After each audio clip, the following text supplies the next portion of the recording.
again, thank you all for being here today. Thank you all of the advocates here for your many years of hard work on not just shellfish restoration, but really environmental protection here in New York Harbor.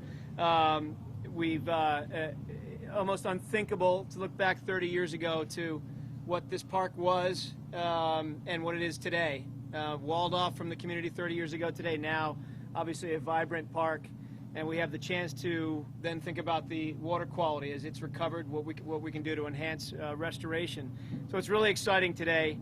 After so many years of hard work, and in particular under this governor, Governor Cuomo, for what he's been able to accomplish on the environment, for us to be able to launch something really significant here, right here in this park. And I am proud to introduce that today. The governor is launching a comprehensive oyster restoration plan for this park. Today we took a short boat ride downriver between the Holland Tunnel vents and Pier 26. Is a beautiful area, perfect for restoring oysters. The governor dropped down a gabion cage full of thousands of oysters into the water. It's the first of many. We are certainly not stopping there. That is our phase one. Phase two is a $1.5 million investment that we are making for 4 acres of oyster habitat and restored habitat right here in this area, right just south of the vents. And then, of course, phase 3, which is a 50-acre restoration of oysters right here in the Hudson River Park that will do many really important things. First of all, filtering pollution, and then storm resiliency. These cages, once they begin taking hold, do an incredible job in intercepting storm surge and the effects of severe weather. And this is really, for us, we've been at this now for a few years. We have a great program that the governor has supported and driven forward. I'm proud to announce a $1.4 million investment in a similar oyster restoration program at the mouth of the Bronx River, and that is underway and should be done in several years. So I'd mentioned the real benefits of it. Obviously, an extraordinary benefit of it is the public education of what we're doing in New York Harbor, restoring water quality, bringing people down to the waterfront, filtering water, protecting the city from the incredible effects of storm surge. So today's a very exciting day, and all of these groups here deserve a great round of applause for all that they have done for New York's environment. But that's not the end of the story. A very special individual here who has been leading this state now for 9 years. And I can say, having been with him for 8 years, that there is no governor in America doing right now what this governor is doing for the environment. Whether it's clean energy, whether it's land protection, whether it's water protection, protecting our animals, opening up this incredible state to recreation. There's one person who stands truly above all other governors in this country, and that's Governor Andrew Cuomo, and I'm proud to introduce him today. Governor. Thank you, Governor. Thank you. It's a pleasure to be here, and I want to welcome and thank all the advocates. We have a great environmental community in this state. It's one of our great blessings. We birthed the environmental movement, and we still have the strongest environmental advocacy community, and not just advocacy, but also capacity and expertise. So I want to thank them all very much. I want to thank the Hudson River Park, which is a great jewel for this state. It's amazing what the West Side has done and how instrumental the Hudson River Park has been in that. And this is a great complement to the Hudson River Park now, a true resource recovery. This is going to be a project that school children can come and watch. And I want to thank the Hudson River Park very much. Commissioner Basil Sagos is the best environmental commissioner in the United States, and that's why this state has the most aggressive environmental protection program. And I want to thank him very much. Let's give him a round of applause. I also want to thank a special guest who's with me today, my daughter Mariah.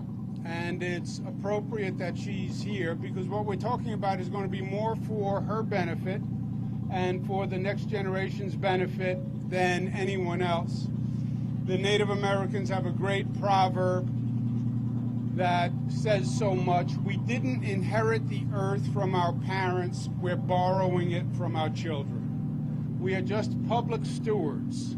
And the question is, when we leave this place, do we leave it better than we found it? And that, to me, has always been the guiding principle when it comes to the environment and environmental protection and conservation. We are at a critical point for the environment. I think everyone gets that now. You turn on the news, you just read a newspaper, you see what's going on. There's storms, there's hurricanes, there's floods, there's fires. There is no question for any rational person but that the earth is out of balance, and we see extreme weather patterns that we've never seen before. We tend to take a symptomatic approach when we deal with problems like this, symptom by symptom, and we do it all across the board. Why? Because it's easier to take bite-sized pieces, to take small initiatives. Yeah, it may be easier, but it's not as effective.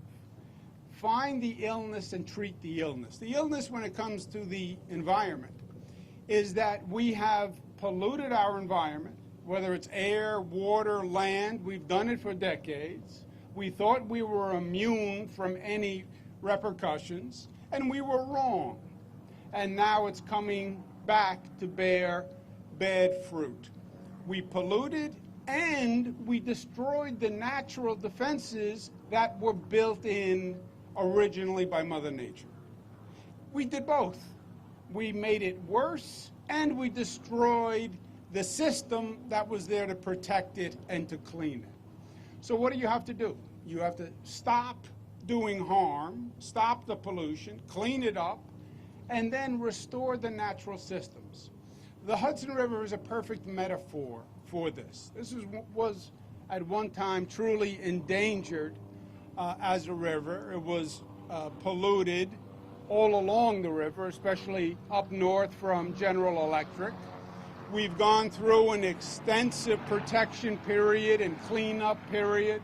We're still fighting the cleanup with the federal government and the EPA approving the GE cleanup, but there's no doubt that the amount of pollution has been greatly reduced and the cleanup has been very aggressive. The next step is now restoring the natural system that was there to clean the water to begin with. And that, in many ways, is what we're talking about today when it comes to the Hudson. Oysters.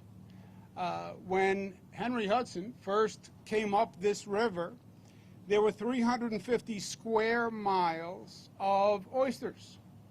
One oyster filters about 30 gallons of water per day. We destroyed the oyster population in the oyster reefs. Yeah, that was the natural filtration system. The original oyster reefs could filter the entire volume of New York Harbor in just a few days. Just think about that. The natural system, the oysters alone, filtered the entire volume of the New York Harbor in just a few days. And that is now wiped out, and that is gone. And today we announce the beginning of a very aggressive approach to restore the oysters, restore the habitat. But the general point is we're going to take to a statewide scale. And this state is the most aggressive and the most creative when it comes to protecting the environment. Nobody is doing what we're doing on climate change. No other state is doing what we're doing on renewables. No other state is aggressive on environmental protection, investment in our environmental protection fund, in renewables, etc. The next step is this: to restore the natural systems that existed in rivers and lakes and in bays to at the most aggressive rate possible. Restore the natural system, the natural stocking, and protect and restore the habitat that created that natural system. In January, I do my State of the State, and we're going to announce that as a full statewide program. Today is a small snapshot of that. Between now and January, we're going to be traveling around the state, the environmental commissioner and myself, identifying priorities in each region that do just that: restore the natural system and restore the habitat. So for Long Island, you don't really have as much an oyster restoration program. You have a clam restoration program. Clams were indigenous to the Long Island Sound, the Peconic, etc. Upstate, you talk about fish restocking. You talk about removing dams so rivers have the natural flow once again. Stocking in freshwater lakes upstate, which many serve as water sources. We'll have the full program outlined in January. And again, it will be a national first in that it will be the most aggressive and the most progressive. But today is a start down that road with oysters here in Manhattan in the Hudson River. Why do I say we're going to be the most aggressive? And I stress that we are the most aggressive state in the nation when it comes to protecting the environment. Because the clock is ticking, my friends. And the clock is ticking very quickly. You look around, you just be real about what's going on with this climate change and the extreme weather. And you know that the clock is ticking quickly. So we have to be aggressive, and we have to be creative, and we have to do things faster than we've anticipated doing them in the past, because we are just running out of time. And New York should set the bar of what states should be doing. If we're waiting for the federal government to lead the way, it is a fool's errand. This federal government is doing the exact opposite. Hardly a week goes by that this president or this Congress doesn't announce less environmental protection rather than more. This past week they did it again, rolling back Obama administration regulations on clean water. So I'm not waiting for the federal government to change. I'm not waiting for the federal government to have a change of heart. I'm not waiting for the Congress to see the light. New York will help New Yorkers, and New York will lead the way. Thank you all for being here. Any questions for myself or Commissioner Sagos, please feel free.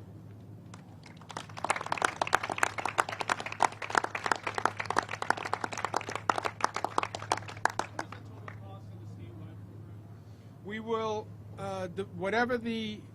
between now and January, we'll be developing the program and the cost. I want to communicate with each region, speak to the advocates, the providers, the environmental community in that region, find out exactly what they need and how fast they can come up to scale. So Long Island, for example, we're already doing a very ambitious clam restoration, which is working very well. Clams filter about 5 gallons of water per day. They were natural to Long Island. They're an essential part of the ecosystem. How do we increase that? What is the capacity to increase it? And we will fund to the extent we have capacity and priorities in that region. And we'll do that region by region across the state between now and January, total that up, and that will be my budget proposal.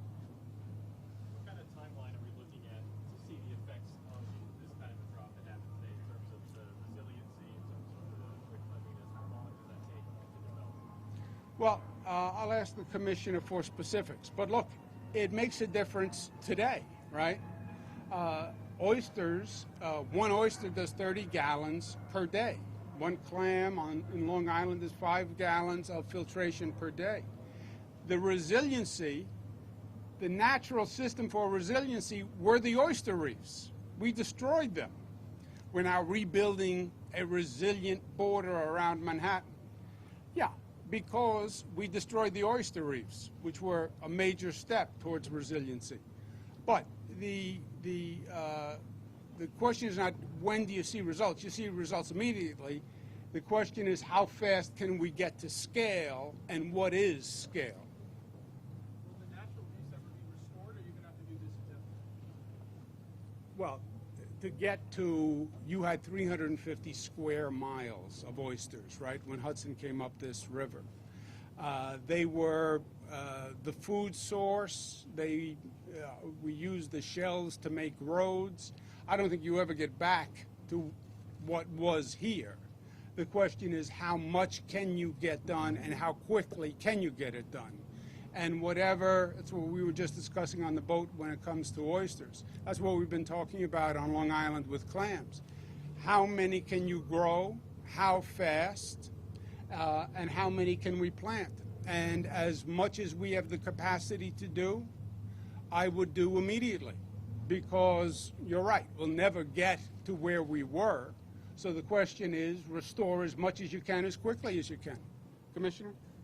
I think that's absolutely right, Governor. I mean, that's why the governor has merged habitat as well as reintroducing the species. Once you put the habitat in a better place, you can talk long-term about self-sustaining populations, whether it's here with the oysters, the 4 acres that you'll see in a matter of months, or if it's restored habitat upstate on some of the issues the governor was talking about on rivers and streams. So the idea is self-sustaining populations. That could be many years down the line, but we're committed now to doing that here. How dirty is this water? It's much cleaner than it ever has been.